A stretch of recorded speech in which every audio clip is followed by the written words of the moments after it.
March 27th, 1959. Mexico. A hospital room 20 miles from the film set. Audrey Hepburn lies in a bed, pale, exhausted, tears streaming down her face. In her arms, a tiny baby girl. 2 pounds. Premature, struggling to breathe. The baby's chest rises and falls. Shallow, irregular. The doctor said she wouldn't survive. Too small, too early. Born at 6 months instead of 9. Audrey counts the baby's fingers. 10. Perfect. She touches the impossibly small hand. The baby's fingers wrap around Audrey's thumb.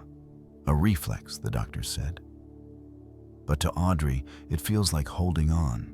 She sings a lullaby in Dutch, the same song her grandmother sang to her during the war years. Her voice cracks. The baby opens her eyes, just once, looks directly at her mother, then closes them again. 20 minutes after birth, the baby stops breathing. The doctors take her away. Audrey screams, a sound so raw, so primal, that nurses will remember it decades later. This was Audrey Hepburn's 4th lost baby. She would lose one more before finally, miraculously, giving birth to 2 sons who survived. But this one, the baby girl who lived 20 minutes, would haunt her for the rest of her life. And the question nobody could answer: why was Audrey filming a brutal Western in the Mexican desert while 6 months pregnant? Why did her husband insist she work despite 3 previous miscarriages? And what was the baby's name? The name Audrey gave her after death. The name she never told anyone, not even her sons? The hospital bracelet sat in a small box in Audrey's bedroom for 34 years. Robert Walters found it the day after she died. Inside the box, a piece of paper. On it, written in Audrey's handwriting, a single name. He never revealed what it said. To understand what happened in March 1959, you need to understand what came before. By 1959, Audrey Hepburn had been married to Mel Ferrer for nearly 5 years. 5 years of psychological control. 5 years of him managing her career, her finances, her choices. 5 years of him positioning himself as the man who made her a star, the man she needed. Audrey desperately wanted children. More than fame, more than money, more than Oscars. She wanted a family. She wanted to give a child everything she had never had: a present father, a stable home, unconditional love. But between 1955 and 1958, she'd suffered 3 miscarriages, 3 lost babies. 3 times her body failed her. Or at least, that's what Mel told her, that her body was the problem. That she was too fragile, too weak, too damaged from the war years and starvation. The truth was more complicated. Audrey's malnutrition during the hunger winter had likely damaged her reproductive system. At 16, she'd weighed 88 pounds, with edema so severe it had reached above her ankles. Doctors told her after the war that she might struggle to have children, but Audrey never gave up hope. After each miscarriage, she grieved, then tried again. And in late 1958, she got pregnant for the 4th time. This time felt different. The pregnancy held past the first trimester, the dangerous period where her previous losses had occurred. By January 1959, she was 4 months along. By February, 5 months. The baby was active, kicking, strong. For the first time in years, Audrey allowed herself to believe. This baby would survive. This baby would be the family she'd dreamed of. But Mel Ferrer had other plans. United Artists had offered Audrey the lead role in The Unforgiven, a Western directed by John Huston. The film would shoot in Durango, Mexico, a remote location with brutal weather and physically demanding scenes. Audrey would play a woman adopted by a frontier family, caught between two cultures, forced to ride horses across desert terrain. It was completely inappropriate for a pregnant woman, especially one with a history of miscarriages. Audrey wanted to turn it down. She told Mel the role was too dangerous, that she needed to prioritize the baby. Mel disagreed, violently. According to testimony from friends given years later, Mel told Audrey she was being hysterical and irrational. That pregnancy wasn't an illness, that actresses worked while pregnant all the time, that she was letting her career slip away because of paranoia and weakness. He also said something more calculating. He'd been cast in the film too, a smaller role, but one that gave him visibility and kept him close to Audrey. If she refused the film, she'd be sabotaging his career along with her own. Audrey, broken down by years of Mel's manipulation, agreed to do the film. Director John Huston was horrified when he learned she was 5 months pregnant. Audrey shouldn't be on this film, he later said in interviews. She was in no condition for the physical demands. But Mel pushed her into it, and the studio went along because they wanted Audrey. Imagine being Audrey in that moment. Knowing the role is dangerous, knowing your body is vulnerable, knowing you've already lost 3 babies. But your husband, the man who's supposed to protect you, tells you you're weak, tells you you're paranoid, tells you you're destroying both your careers. So you say yes, because you've learned that disagreeing with Mel means days of silent treatment, means being told you're ungrateful, means psychological punishment so severe you'd rather risk your baby than face it. That's what abuse looks like. That's how Mel Ferrer destroyed Audrey. Not with fists, with words, with pressure, with making her doubt herself so completely that she'd risk everything to please him. March 1959, Durango, Mexico. The set of The Unforgiven. Audrey was now 6 months pregnant. Her belly was showing, though costume designers worked to hide it with loose clothing and careful camera angles. The temperature hovered near 90 degrees. The dust was everywhere. In her eyes, her mouth, her lungs. The altitude made breathing difficult. She was exhausted, constantly. The pregnancy sapped her energy. The heat drained her further. But she pushed through because Mel expected her to, because the studio expected her to, because she'd been conditioned to believe her needs didn't matter. The film required horseback riding, lots of it. Audrey was an experienced rider. But pregnancy changes your balance, your center of gravity, your reflexes. She told Huston she was nervous. He suggested using a stunt double for the more dangerous scenes. Mel disagreed. He said audiences would notice, that it would look fake, that Audrey needed to do her own stunts to sell the performance. So she did, day after day, riding across rough terrain, trying to protect her belly, terrified she'd fall. But the fall didn't happen on horseback. It happened on set. A routine scene. Audrey walking from her trailer to the filming location. She was tired, 6 months pregnant, moving carefully. Someone had left equipment near the path, a lighting cable or tripod. Accounts differ. Audrey didn't see it. Her foot caught. She lurched forward, lost her balance. She fell hard, hands out to catch herself. But her belly hit first. The pain was immediate, sharp, radiating through her abdomen. She couldn't breathe. Crew members rushed over. Someone called for a doctor. Audrey was bleeding. They loaded her into a vehicle and drove 20 miles to the nearest hospital with obstetric capabilities. The entire drive, Audrey kept her hands on her belly, whispering in Dutch, praying, begging. "Please don't leave me. Please stay. Please." At the hospital, doctors examined her. The baby's heart rate was dropping, dangerously low. The placenta had partially detached from the uterine wall. An abruption triggered by the fall. The baby was in distress. There was only one option: emergency cesarean section. But the baby was only 6 months along, 24 weeks. In 1959, neonatal care was primitive compared to today.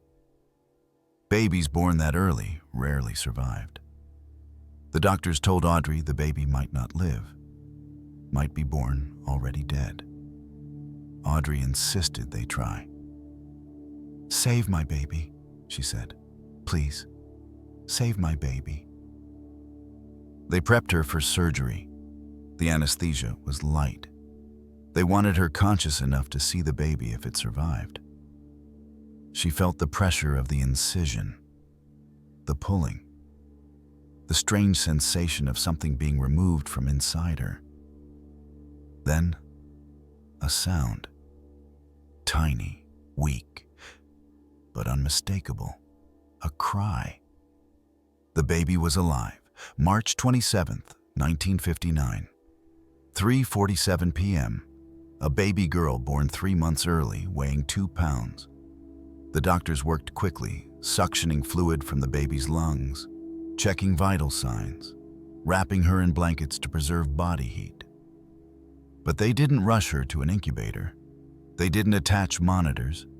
They didn't start aggressive interventions, because they knew this baby wasn't going to survive. Her lungs weren't developed enough to process oxygen efficiently. Her heart was strong, remarkably strong for 24 weeks. But it couldn't compensate for lungs that couldn't breathe. She might live minutes, maybe an hour if they were lucky.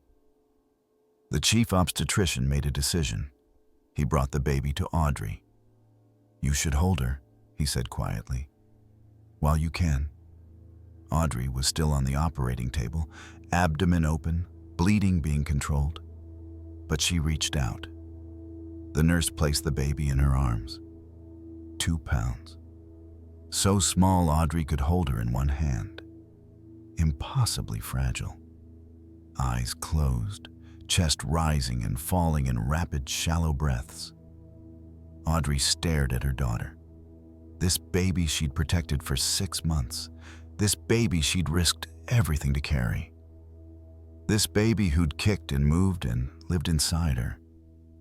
Now here, real, dying. She counted the baby's fingers. 10 perfect tiny fingers. She touched the miniature nose, the delicate ears, the whisper-thin eyelids. "You're so beautiful," Audrey whispered in English, then repeated it in Dutch. "Je ben zo mooi." The baby's hand moved. Fingers wrapped around Audrey's thumb, not a reflex, Audrey thought.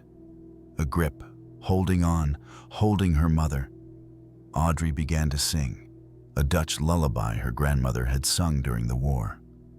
"Slap, kindje, slop." Sleep, child, sleep. Her voice cracked. Tears streamed down her face, falling onto the blanket wrapped around the baby. The baby opened her eyes, just once, for maybe 5 seconds. Her eyes, dark, unfocused, turned toward Audrey's face. There was no way to know if she could see, if she knew who was holding her.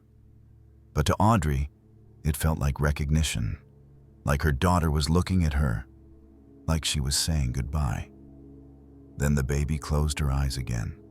Her breathing changed, slowing, the gaps between breaths getting longer. The nurse checked for a pulse, weakening.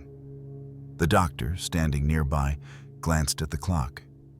4:07 p.m., 20 minutes since birth. The baby took one more breath, then stopped. Her tiny chest went still. The fingers that had gripped Audrey's thumb relaxed. The doctor checked again. No heartbeat, no breath, no response. "I'm sorry," he said softly. "She's gone." Audrey didn't move. She kept holding her daughter, kept singing even though the baby couldn't hear. She rocked back and forth, still on the operating table, blood-soaked blankets around her, holding her dead child. "Please," she whispered. "Please come back. Please don't leave me." But the baby was gone. 20 minutes, that's all Audrey got. 20 minutes to meet her daughter, to hold her, to memorize her face, to say goodbye. Finally, the nurse gently took the baby from Audrey's arms. Audrey screamed, a sound of pure grief, so loud, so raw, that everyone in the room would remember it for the rest of their lives. They finished closing Audrey's incision, moved her to recovery. She stared at the ceiling, silent now, in shock. Later that night, a nurse brought her a form. "For the birth certificate," she said quietly. "You can name her if you'd like, for the records." Audrey took the pen. She wrote a name, a Dutch name. A name that meant something to her, something from her childhood, something private. She never told anyone what the name was, not her sons, not her closest friends, not Robert Wolders, even in her final weeks. The name died with her in 1993. While Audrey lay in the hospital room, grieving the daughter she'd held for 20 minutes, Mel Ferrer was on set, finishing his scenes, because the production schedule couldn't be disrupted. When he finally arrived at the hospital, 8 hours after the baby died, his response was cold, clinical, distant. According to nurses who were present, Mel didn't cry, didn't hold Audrey, didn't sit with her. He asked the doctors about Audrey's recovery time, when she could travel, when she could return to work.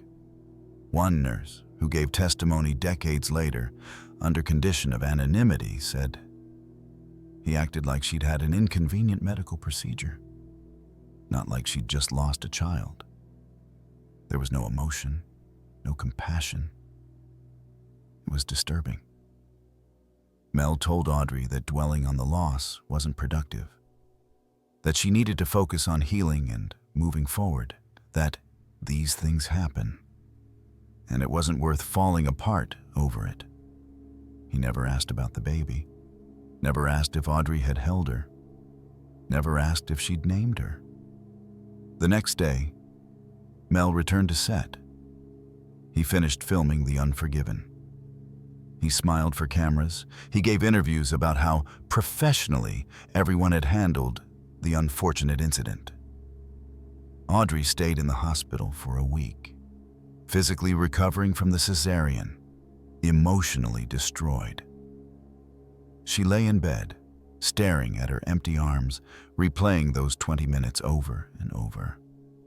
She blamed herself.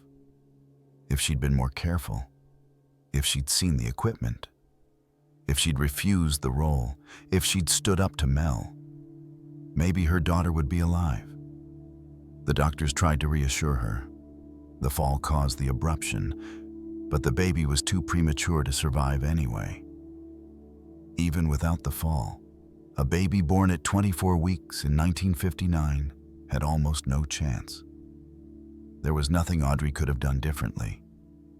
But guilt doesn't follow logic. Audrey carried that guilt for 34 more years, until the day she died. What nobody talks about is that March 1959 wasn't Audrey's last lost baby. There was one more, one final heartbreak before she finally, miraculously, carried a pregnancy to term. In 1965, 6 years after losing the baby girl who lived 20 minutes, Audrey got pregnant again. Her 5th pregnancy since marrying Mel. By this point, she'd learned. She refused all film roles. She stayed in bed for months. She followed every medical recommendation obsessively. She was terrified of losing another baby. But in her 2nd trimester, she miscarried anyway.